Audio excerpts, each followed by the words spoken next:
नमस्कार, अरुणाचल समाचार में आपका स्वागत है। मैं हूं रेश शोभा।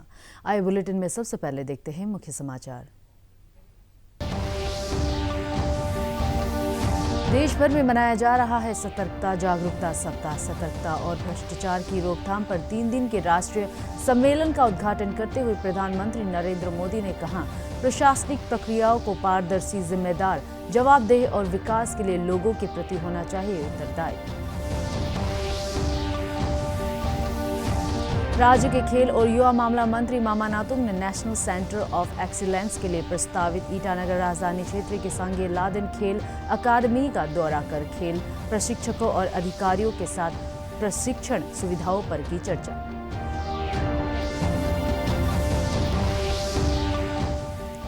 अरुणाचल प्रदेश भवन और अन्य निर्माण कार्य कामगार कल्याण बोर्ड द्वारा अपर सुबनसिरी जिले के तालिहा में चयनित कामगारों को आवश्यक वस्तुओं का वितरण। बोर्ड के अध्यक्ष न्यातो दुकुम ने कहा, लाभार्थियों के चयन में पारदर्शिता पर जोर।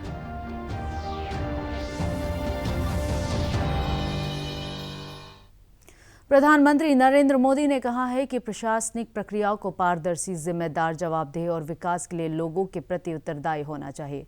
सतर्कता और भ्रष्टाचार की रोकथाम पर कल 3 दिन के राष्ट्रीय सम्मेलन का उद्घाटन करते हुए श्री मोदी ने कहा कि बीते वर्षों से भारत भ्रष्टाचार को कतई बर्दाश्त न करने की नीति पर अमल कर रहा है। उन्होंने कहा कि चाहे भ्रष्टाचार का मामला हो, आर्थिक अपराध हो, मादक पदार्थों का अवैध व्यापार हो, मनी लॉन्ड्रिंग हो या आतंकियों को धन मुहैया कराना हो, ये सभी एक दूसरे से जुड़े हुए अपराध है। केंद्रीय अन्वेषण ब्यूरो हर साल 27 अक्टूबर से 2 नवंबर तक मनाए जाने वाले सतर्कता जागरूकता सप्ताह के सिलसिले में इस राष्ट्रीय सम्मेलन का आयोजन करता है। सम्मेलन में भ्रष्टाचार निरोधक संगठनों, सतर्कता संगठनों, आर्थिक अपराध शाखा, राज्य और केंद्र शासित प्रदेशों की अपराध रोकथाम शाखाओं, सतर्कता संगठनों के प्रमुख, सीबीआई के अधिकारी और विभिन्न केंद्रीय एजेंसियों के अधिकारी भी उपस्थित थे। उद्घाटन सत्र में राज्य और केंद्र शासित प्रदेशों के मुख्य सचिवों और पुलिस महानिदेशकों ने भी हिस्सा लिया। कि हमारी जो प्रशासनिक व्यवस्थाएं हैं वो ट्रांसपेरेंट हो, रिस्पॉन्सिबल हो, अकाउंटेबल हो, जनता के प्रति जवाबदेह हो। इन सभी व्यवस्थाओं का सबसे बड़ा शत्रु भ्रष्टाचार है। भ्रष्टाचार केवल कुछ रुपयों की ही बात नहीं होती। एक तरफ भ्रष्टाचार से देश के विकास को ठेस पहुंचती है, तो साथ ही भ्रष्टाचार सामाजिक संतुलन को तहस नहस कर देता है। और सबसे अहम, देश की व्यवस्था पर जो भरोसा होना चाहिए, एक अपनेपन का जो भाव होना चाहिए, भ्रष्टाचार उस भरोसे पर हमला करता है। और इसलिए भ्रष्टाचार का डटकर मुकाबला करना सिर्फ एक एजेंसी या संस्था का दायित्व नहीं, बल्कि इससे निपटना एक कलेक्टिव रिस्पॉन्सिबिलिटी है। रक्षा मंत्री राजनाथ सिंह ने कहा है कि सरकार सुधारों की गतिविधियां आगे बढ़ाने में सेना को पूरी सुविधाएं उपलब्ध कराने के लिए प्रतिबद्ध है। उन्होंने कहा कि इससे सभी क्षेत्रों में सेना को पूरा लाभ उठाने में मदद मिलेगी।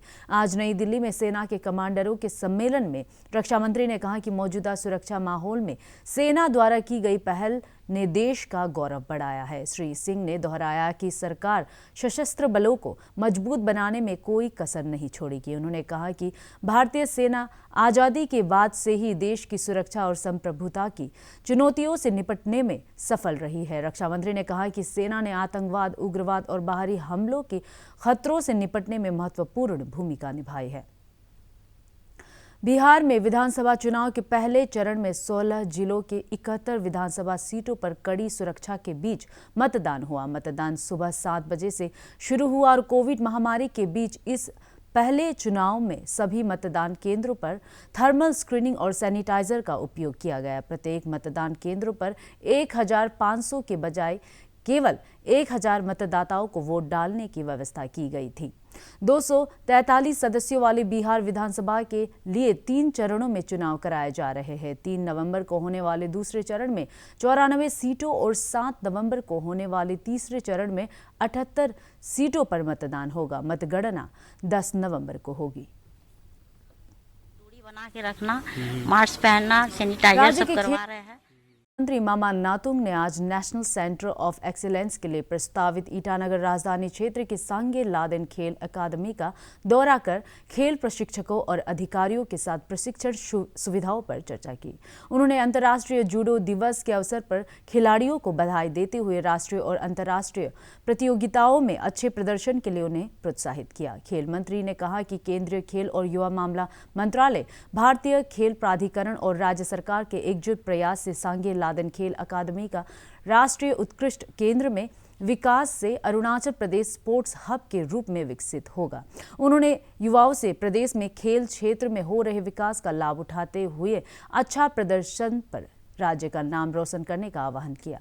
श्री नातुंग ने बताया कि साई द्वारा इस केंद्र में खेलों का प्रशिक्षण देने के लिए कोच उपलब्ध कराए गए हैं और बुनियादी सुविधाओं के विस्तार में भी सहयोग मिल रहा है। यहाँ का स्टेट गवर्नमेंट ने MOU किया, sports authority of India and state government. तो इसके लिए जो सामान साई से जो सामान यहाँ में अभी जो इस्टेब्लिश हो रहा है उसको मैं देखने आया। और जितना वेट अभी जैसे हम लोग कह रहे हैं कि ये वेट लिफ्टिंग हॉल में है, और जितने भी जो इंफ्रास्ट्रक्चर है हमारा सरकार की तरफ से जो मदद करना चाहिए वो पूरा सारा हमने इंफ्रास्ट्रक्चर हम मदद कर रहा है। और जितना जो स्पोर्ट का जो किट्स है, जो मटेरियल्स है, सामान वो पूरा वहाँ से साई से भेज रहा है।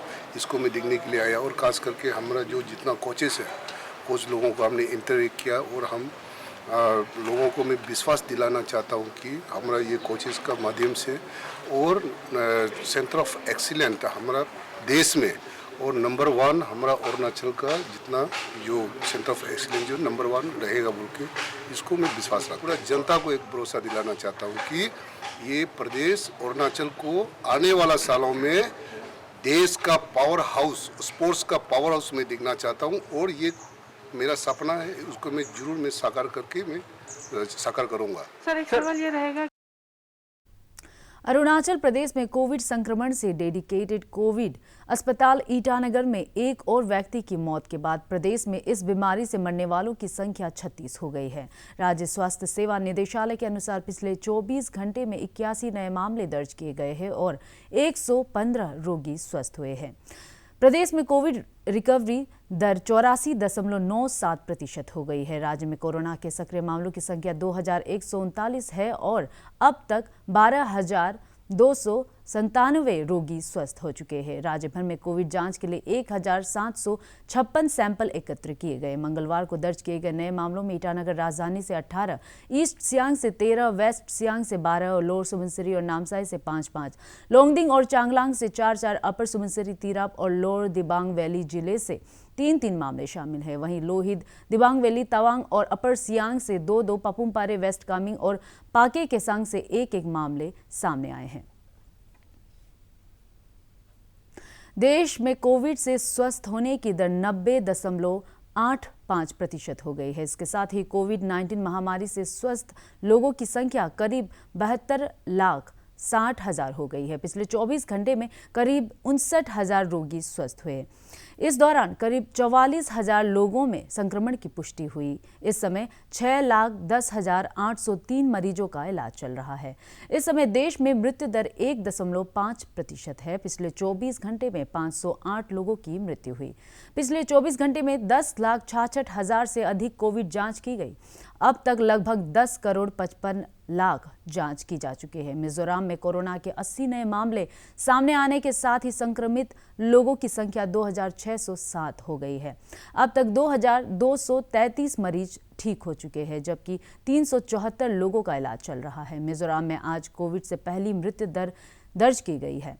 इस बीच कोरोना के बढ़ते मामलों को देखते हुए राज्य सरकार ने आइजॉल नगर निगम क्षेत्र में कल से लॉकडाउन लगा दिया है और ये 3 नवंबर तक रहेगा। भारतीय चिकित्सा अनुसंधान संस्थान के महानिदेशक बलराम भार्गव ने बताया कि देश में कोविड वैक्सीन कोवैक्सीन के तीसरे चरण के परीक्षण को मंजूरी दे दी गई है। राज्य के वरिष्ठ नागरिक और पूर्व मंत्री खाप क्रिसो कोंग्रो ने प्रदेशवासियों से केंद्र और राज्य सरकार द्वारा कोविड-19 को फैलने से रोकने के लिए जारी किए गए दिशा निर्देशों का ईमानदारी से पालन करने की अपील की है। उन्होंने कहा कि महामारी पर नियंत्रण के लिए स्वास्थ्य विभाग के साथ साथ समाज के सभी वर्गों का समर्थन जरूरी है। लड़ने के लिए सोसाइटी में वो सबको जागरूकता रखना है और हमें ध्यान में रख करके इसको पालन करना है। हर समय में कहीं भी रहिए, कहीं भी जाइए, आप मास्क को हमेशा मत भूलिए, लगा के रहिए। और दूसरा चीज़ जो इम्पोर्टेंट हमें ध्यान में रखना है और याद रखना है, ये सोशल डिस्टेंसिंग मेंटेन करना है। आप कहीं भी हो, सोसाइटी में हो, फैमिली में हो, ये जो 2 गज का जो दूरी है उसको मेंटेन करना जरूरी है। और तीसरा चीज जो है, आप अगर घर में भी हो, बाहर में भी हो, जो साफ सफाई करना है, खुद का हाथ धुलाई करना, साबुन यूज करना, वो डेली आपको ये मेंटेन करना होगा। मास्क हमेशा पहनिए। अरुणाचल प्रदेश भवन और अन्य निर्माण कार्य कामगार कल्याण बोर्ड द्वारा अपर सुबनसिरी जिले के तालिहा में चयनित कामगारों को आवश्यक वस्तुओं का वितरण किया गया। इस अवसर पर बोर्ड के अध्यक्ष न्यातो दुकुम ने कहा कि कामगारों का रजिस्ट्रेशन कराने पर जोर दिया जा रहा है ताकि उन्हें सरकार और बोर्ड की सभी कल्याणकारी योजनाओं का लाभ मुहैया कराया जा सके। उन्होंने कहा कि कामगारों के रजिस्ट्रेशन में पारदर्शिता सुनिश्चित करने के लिए सभी आवश्यक कदम उठाए जा रहे हैं। श्री दुकुम ने कहा कि विभिन्न निर्माण कार्यों में लगे श्रमिकों को समाज में सम्मानजनक स्थान दिलाना और उनकी आर्थिक स्थिति को मजबूत करने के लिए बोर्ड पूरे राज्य में जागरूकता कार्यक्रम के अलावा उनके लिए आवश्यक वस्तुओं के वितरण का कार्य करेगा। जो मेरा सोसाइटी में जो सबसे डाउन ट्रॉडन है, जो गरीब है, जो पिछड़ा है, जो हमारा लेबरर्स फ्रेंड है, वर्कर फ्रेंड्स है, उन लोगों का जो डिग्निटी है सोसाइटी में, जो उसको इज्जत मिलना चाहिए, उसके लिए मैं काम करूँगा। उसके अलावा भी बहुत सारे ऐसे काम हैं जो लेबरर्स के लिए, जैसे स्टैट्यूटरी है, नॉन स्टैट्यूटरी है, जितना बेनिफिट्स उन लोगों को मिलना चाहिए समाज में, वो उस पर मैं काम करूँ। कुरुंग कुमे जिले के कोलोरियांग में आज सुबह से स्थानीय संगठन द्वारा बुलाए गए बंद का मिला-जुला असर देखा जा रहा है। कोलोरियांग, दामिन, पारसी पार्लो और सारली छात्र संघ और कोलोरियांग युवा संगठन ने सरकारी विद्यालयों के बाउंड्री के निर्धारण, FCI गोडाउन को कोलोरियांग में स्थानांतरित करने, जमीनों पर गैर कानूनी कब्जा हटाने सहित विभिन्न मांगों को लेकर 36 घंटे का बंद बुलाया है। छात्र संघ ने कहा है कि इस संबंध में जिला प्रशासन और अन्य संबंधित प्राधिकारियों को कई बार ज्ञापन देने के बावजूद उनकी मांग पर अब तक कोई कार्रवाई नहीं की गई है। लेपारादा जिला मुख्यालय बासार में कल स्थानीय विधायक गोकर बासार ने नवनिर्मित बॉक्सिंग हॉल का उद्घाटन किया। इस अवसर पर उन्होंने कहा कि मुख्यमंत्री पेमा खांडू के नेतृत्व में राज्य सरकार प्रदेश के सभी इलाकों में खेल सुविधाओं के विस्तार को प्राथमिकता दे रही है। उन्होंने कहा कि प्रदेश में मुक्केबाजी लोकप्रिय खेल है और लेपारादा में बॉक्सिंग हॉल के निर्माण से स्थानीय युवाओं को प्रशिक्षण के अलावा प्रतियोगिता के आयोजन में भी मदद मिलेगी। उन्होंने युवाओं से अपनी रुचि के अनुसार खेलों को अपनाने की अपील करते हुए कहा कि सरकार ने खिलाड़ियों को सरकारी नौकरी और उद्यम स्थापित करने के लिए विशेष प्रावधान किए हैं।